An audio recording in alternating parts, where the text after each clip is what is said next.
Mahkamah Agung berotasi 199 hakim dan 68 panitera termasuk di Pengadilan Negeri Wilayah Jakarta dan Surabaya. Ada 61 hakim yang bertugas di 4 Pengadilan Negeri Jakarta digantikan hakim dari berbagai daerah. Rotasi hakim diputuskan dalam rapat pimpinan Mahkamah Agung Selasa pekan ini. Hal yang baru adalah para hakim yang dimutasi wajib melaporkan LHKPN dalam waktu 2 pekan. Mereka juga diminta memperbaharui data keluarga termasuk informasi bank dan nomor rekening mereka. Dalam keterangan tertulis kepada Kompas TV, juru bicara Mahkamah Agung Yanto menyebut promosi dan mutasi hakim adalah agenda rutin di Mahkamah Agung. Yanto klaim ada atau tidaknya peristiwa penangkapan pada hakim, promosi dan mutasi adalah langkah MA mencegah korupsi di sistem peradilan. Saudara, rotasi besar-besaran hakim dilakukan usai ditemukan kasus suap dalam perkara korupsi CPO yang saat ini ditangani Kejaksaan Agung. 71 hakim dari wilayah Jakarta dan Surabaya dipindah tugaskan ke daerah lain. Di Pengadilan Negeri Jakarta Pusat misalnya, dari 35 hakim total, ada sebanyak 11 hakim yang dipindahkan ke pengadilan-pengadilan lain di daerah. Sementara 11 hakim dari total 28 hakim di Pengadilan Negeri Jakarta Barat juga ikut terkena rotasi. Begitu pula dengan 13 hakim dari 30 hakim PN Jakarta Selatan, 14 hakim dari total 30 hakim Pengadilan Negeri Jakarta Timur, dan 12 hakim dari 24 hakim di PN Jakarta Utara. Wakil Ketua DPR dari fraksi Partai Golkar Adis Kadir mengapresiasi keputusan Ketua Mahkamah Agung Sunarto yang memutasi 199 hakim dan 68 panitera khususnya yang berada di Jakarta. Adis menyebut perombakan dapat menjadi pembelajaran bagi para hakim yang mempunyai niatan transaksional dalam memutus perkara. Mahkamah Agung merotasi 199 hakim dan 68 panitera. Pertanyaannya, apakah ini merupakan bentuk bersih-bersih di pengadilan? Kami akan bahas bersama mantan Hakim Agung, Gayus Lumbun. Selamat malam, Pak Gayus. Selamat malam, Mbak Audi. Ya, Pak Gayus, jadi kalau ada rotasi 199 hakim nih ke berbagai daerah, terutama yang paling banyak ini di PN Jakarta Pusat, apakah pertanyaannya ini kemudian bisa menjadi cara yang paling baik untuk bersih-bersih di lingkungan peradilan nih, untuk tidak ada lagi mafia peradilan? Ya, tentu kita akan sangat mengapresiasi langkah-langkah yang dilakukan oleh Mahkamah Agung untuk menunjukkan bahwa Mahkamah Agung peduli terhadap situasi yang semakin memburuk untuk masyarakat percaya pada pengadilan, di mana semua melihat transaksional terjadi di situ.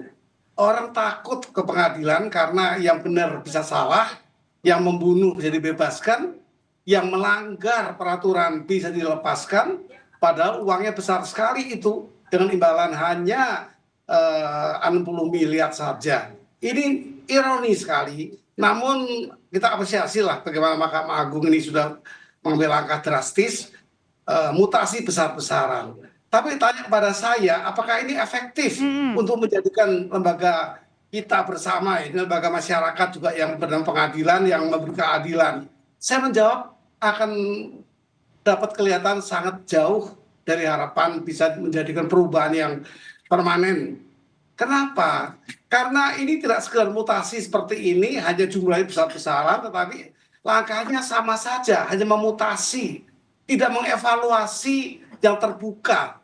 Ini yang dilakukan oleh Mahkamah Agung. Saya mengusulkan berkali-kali, bahkan saya sudah mulai merancang untuk menulis surat ke Presiden yang baru sekarang, Pak Prabowo, agar dilakukan secara nasional dipimpin oleh Presiden yang membentuk satu tim independen agar bisa menilai hakim mana yang bagus dipertahankan, yang jelek diganti dengan berbagai metode nantinya agar betul-betul setiap pengadilan mempunyai pimpinan hakim yang yang bisa memberi motivasi pada anggota-anggotanya. Pak Gayus, tapi kalau bisa dalam hal ini 199 yang dimutasi kan katanya ada yang hal baru nih. Seperti misalnya pelaporan kembali LHKPN, kemudian juga mencatat kembali, melaporkan kembali nomor rekening, kemudian daftar keluarga dan lain sebagainya. Ini artinya juga tidak membuat sesuatu hal yang baru nih, agar nanti tidak ada lagi mafia peradilan. Sangat jauh dari harapan. Kalau hanya mutasi syaratnya LKHPN, itu kan semua pejabat melakukan. Kami juga tiap 2 tahunan, baik sebelum sedang menjabat maupun setelah pensiun, itu kami melaporkan. Ya, itu hal yang biasa untuk dilakukan pada setiap. Mungkin sedikit yang akan menjadi baik adalah hanya efek jera. Hakim takut. Tetapi takut ini sudah kalah dengan kesempatan yang ada. Kalau korupsi itu by need, kemudian by chance, dan kemudian greedy, itu memang tiga konsep yang ada di teori korupsi. Karena artinya berkaca kepada yang terakhir saja, Pak Gayus, pada kasus yang ekspor CPO ini bukan hanya melibatkan satu orang ya, tetapi banyak orang di dalam ya. Ini melibatkan banyak unsur, termasuk adanya panitera ikut, advokat ikut. Jadi artinya memang kita mulai penentunya hakim. Maka kita mulai mengevaluasi hakimnya dulu. Saya tawarkan beberapa teori untuk mengevaluasi hanya pimpinan-pimpinan pengadilan seluruh Indonesia, ketua dan wakil ketua. Dia bertanggung jawab untuk melakukan penindakan dan melalui pengawasan. Kalau anggotanya ada yang kurang benar, bisa dengan berbagai cara. Ini yang penting jika kita menemukan bibit-bibit yang bersih. Ini sekarang mengisi air bersih ke air kotor, sama juga. Apakah jamin hakim yang dimutasi itu lalu berubah? Kita memilih tidak yang berubah saja, yang baik. Untuk diisikan ke lembaga kita ini, yang jelek diganti. Itu konsep yang bagi saya mutlak untuk dilakukan karena kita akan mendapat wajah baru, 100% baru, yang baik ditambah dengan yang baik. Begitu. Nah, tapi kalau gitu Pak Gayus, pertanyaan selanjutnya, apakah menurut Pak Gayus juga lama atau tidaknya suatu hakim yang berada di suatu pengadilan ini juga berpengaruh terhadap integritas mereka nih? Makanya akhirnya di rolling mungkin dalam waktu yang lebih cepat dari biasanya. Ya rolling hanya pindah tempat saja. Kalau jiwanya memang greedy, serakah, dia bertugas dimanapun tetap serakah. Jiwa ini harus dipilih. Mana yang greedy, mana yang tidak serakah. Itu tujuannya. Jika kalau begini kan cuma ini turn of duty yang biasa, ya, melakukan bagaimana memindahkan saja. Ini bukan solusi bagi saya, baru ini upaya baik, tujuan baik, dan langkah-langkah yang menunjukkan bahwa MA peduli. Cuma itu kalau di pandangan saya. Yang perlu harus dilakukan betul-betul di saat seperti ini. Karena ini berulang terus di banyak pengadilan. Tidak hanya di Surabaya, Jakarta. Di kelas B pun terjadi juga. Jadi ini harus secara utuh dilakukan evaluasi yang bagus, tetap dipertahankan. Itu langkah yang baik. Dan ini saya minta agar dipilih oleh Presiden, karena ini kan internal. Kalau ini apakah Mahkamah Agung juga dievaluasi? Kan tidak. Tidak ada Hakim Agung juga yang mau dipindah kemana. Tapi paling tidak apa langkah untuk menilai Hakim Agung yang 10 orang itu, pimpinan dari Mahkamah Agung. Kemudian anggotanya di zaman saya 50, mungkin ini ya sekitar sama 50-an. Jadi inilah yang kira-kira perlu kita perhatikan. Ini kita apresiasi, tapi saya tidak memandang ini solusi. Masih jauh dari solusi, karena hanya pindah saja, mutasi saja. Oke, karena takut ini juga hanya tadi ya dibilang bukan solusi jangka panjang ya, artinya mungkin hanya membuat kembali trust publik dalam waktu singkat, karena yang terakhir ekspor CPO itu ya Pak, tapi mungkin saja belum tentu akhirnya melunturkan semua potensi-potensi mafia peradilan di seluruh Indonesia ya. Betul Mbak Audrey, itu pendapat saya tadi, sehingga ini baik, tapi ini mungkin sekedar untuk kembali meyakinkan. Nantinya saya mengharapkan Presiden sebuah kepala negara untuk bisa mengatur tidak internal seperti ini. Ini hanya internal Mahkamah Agung yang punya inisiatif.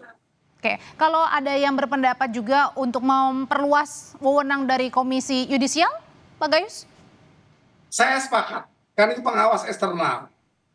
Seperti apa tambahnya? Bahwa KY boleh melakukan intervensi di bidang percakapan melalui telepon, menyadap misalnya.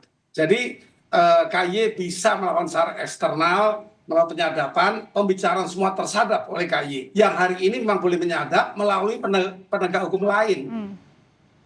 Oke, ada beberapa usulan juga yang disuarakan tadi oleh Pak Gayus, karena tadi pandangannya adalah dengan merotasi 199 ini bukan merupakan solusi jangka panjang ya untuk bersih-bersih mafia peradilan di Indonesia. Terima kasih Prof. Gayus Lumbun sudah berbagi pandangan di Sapa Indonesia Malam.